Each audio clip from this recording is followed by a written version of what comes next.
तिरुपति बालाजी एक ऐसी खबर जहां से आ रही है जिसको जो भी भक्त हैं जिनकी आस्था है भगवान वेंकटेश्वर पर उनको काफी आघात लगेगा ये जानकर। करोड़ों जो उनके भक्त हैं तिरुपति मंदिर में भगवान पर चढ़ने वाले प्रसाद में जानवर की चर्बी और फिश ऑयल का इस्तेमाल का खुलासा हुआ है और इस जांच से इस बात की पुष्टि भी हो गई है कि जगन मोहन रेड्डी की सरकार के दौरान जो लड्डू बन रहे थे उसमें चर्बी और फिश ऑयल का इस्तेमाल किया गया है, यानी मछली का तेल और जानवर की चर्बी।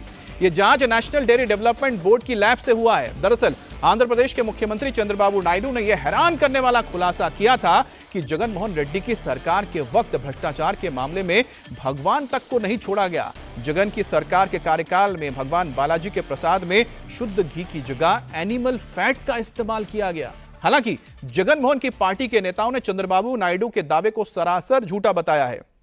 भगवान बालाजी की कसम खाई है, लेकिन नेशनल डेयरी डेवलपमेंट बोर्ड की लैब से जो रिपोर्ट आई है चंद्रबाबू नायडू के आरोपों पर वो मुहर लगाती है। अब नेशनल डेयरी डेवलपमेंट के बोर्ड के लैब में जिस सैंपल की जांच हुई उसमें क्या क्या पाया गया आपको बताते हैं। प्रसाद के लिए लड्डू बनाने में जिस घी का इस्तेमाल किया गया उसमें एनिमल फैट था, जानवर की चर्बी थी।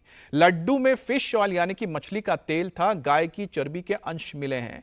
इसमें कुछ मात्रा में लाड भी मिला है। अब लैब रिपोर्ट में साफ साफ लिखा है कि प्रसादम का लड्डू बनाने में शुद्ध घी की जगह एनिमल फैट का इस्तेमाल किया गया है और रिपोर्ट आने के बाद से टीवी के प्रवक्ता अनमन वेंकटरमन ने कहा है कि जगन सरकार के भक्त मंदिर की पवित्रता को भंग कर रहे थे। और हमारे साथ जुड़ गए हैं टी राघवन।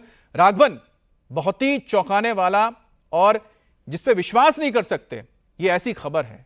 कैसे हो सकता है कि राज्य की सरकार उस तरह के घी का इस्तेमाल कर सकती है प्रसाद बनाने के लिए जिसमें पशु के अंश हो, पशु का चर्बी हो और लाखों करोड़ों जो भक्त थे अब उनकी आस्था को जो चोट पहुंची है उसका जवाब कौन देगा?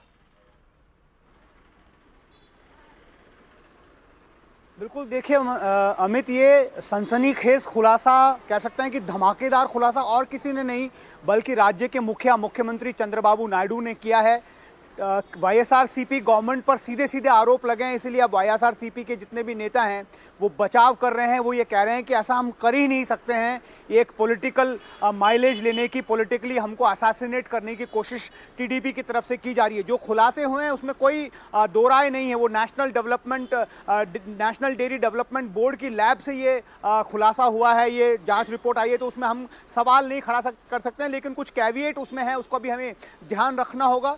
बड़ी बात यह है कि 60 से 70 हजार और छुट्टियों के दिनों में 1 से सवा लाख लोग रोज जिस जगह पर मैं खड़ा हूं तिरुपति में, यहां पर तिरुपति बालाजी के दर्शन करने आते हैं। रोज 3 लाख लड्डू जो हैं वो यहां पर प्रसाद के रूप में लोग पाते हैं और उसमें अगर ऐसी खबर आए कि वहां पर एनिमल फैट मिला है तो वाकई में लोगों के मन में क्या बीत रही होगी इसको हम अंदाजा पर लगा सकते हैं। बिल्कुल राघवन, लेकिन साथ ही साथ इस बात को विश्वास करने में भी वक्त लगेगा लोगों को। लोग सोच ही नहीं सकते कि इस तरह की घटना हो सकती है और वो भी भगवान के प्रसाद के साथ।